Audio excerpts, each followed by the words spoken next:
សយហើយប្រជ្រុយទាំង3នៅលើផ្ទៃមុខអាចបំផ្លាញទ្រព្យនិងកាត់បន្ថយលាភសំណាងទោះមានតែមួយក៏អត់ល្អដែរប្រសិនបើអ្នកមានប្រជ្រុយណាមួយក្នុងចំណោមប្រជ្រុយទាំង3ដែលបានបង្ហាញនៅក្នុងវីដេអូនេះអ្នកគួរតែរកវិធីកែខៃឲ្យបានល្អព្រោះប្រជ្រុយទាំង3នេះអាចនឹងបង្កគ្រោះថ្នាក់បំផ្លាញទ្រព្យនិងលាភសំណាងរបស់អ្នកខ្លាំងណាស់ដូច្នេះចង់ដឹងថាតើប្រជ្រុយទាំង3កន្លែងនេះមាននៅកន្លែងណាខ្លះសូមបន្តទស្សនាជាមួយ admin ដូចតទៅ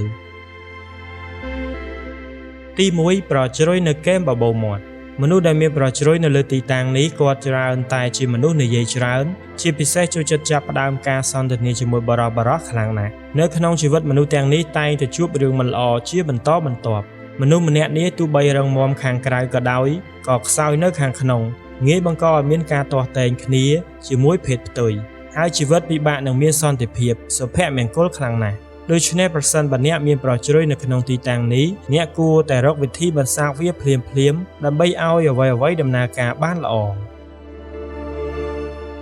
ទី2ប្រជ្រុយនៅជ្រុងនៃភ្នែកស្ត្រីដែលមានប្រជ្រុយនៅជ្រុងនៃភ្នែករបស់ពួកគេបង្ហាញពីទំនាក់ទំនងរវាងស្នេហានិងទំនាក់ទំនងដែលបានកំណត់ទុកជាមុនជាមួយនឹងអាជីពនិងការងារប៉ុន្តែភាគច្រើនវាមិនមែនជាទំនាក់ទំនងល្អទេនៅពេលដែលដំណើរគ្នាមនុស្សដែលមានប្រជ្រុយនៅលើជ្រុងនៃភ្នែករបស់ពួកគេដែលជានិមិត្តរូបនៃប្រជ្រុយដែលស្វាគមន៍ទឹកភ្នែកនៃជីវិតជារឿយៗទទួលរងនៅបញ្ហាការឈឺចាប់ជាច្រើនតាំងពីក្មេងមកមនុស្សដែលមានប្រជ្រុយនេះជីវិតរស់នៅរបស់មនុស្សទាំងនេះដែលបានរងទុក្ខតាំងពីកុមារភាពរងទុក្ខពីភាពឯកោនៅពេលពួកគេធំឡើងពួកគេក៏មានឯករាជ្យផងដែរដោយគ្មាននរណាម្នាក់ជួយពួកគេក្រៅតែពីខ្លួនគេនៅឡើយហើយក៏ងាយនឹងជួបការលំបាកក្នុងរឿងស្នេហាផងដែរ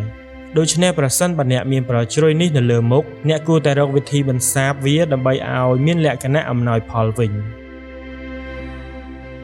ទី3ប្រជ្រុយនៅចុងច្រមុះនៅក្នុងផ្នែកនរវិទ្យាមនុស្សដែលមានប្រជ្រុយនៅចុងច្រមុះជាញឹកញាប់មិនអាចរក្សាទុកប្រាក់បានទេហើយជីវិតរបស់គាត់ងាយធ្លាក់ចូលទៅក្នុងភាពក្រីក្រផងដែរដោយសារតែច្រមុះត្រូវបានគេហៅថាវិមានពណ៌សដែលជាម្ចាស់នៃសំណាងមនុស្សដែលមានប្រជ្រុយក្នុងទីតាំងនេះច្រើនតែមានទំនាស់ខាងសេដ្ឋកិច្ចជាមួយប្តីរបស់ពួកគេងាយនាំឲ្យមានហានិភ័យនៃការបែកបាក់អាពាហ៍ពិពាហ៍ទៀតផង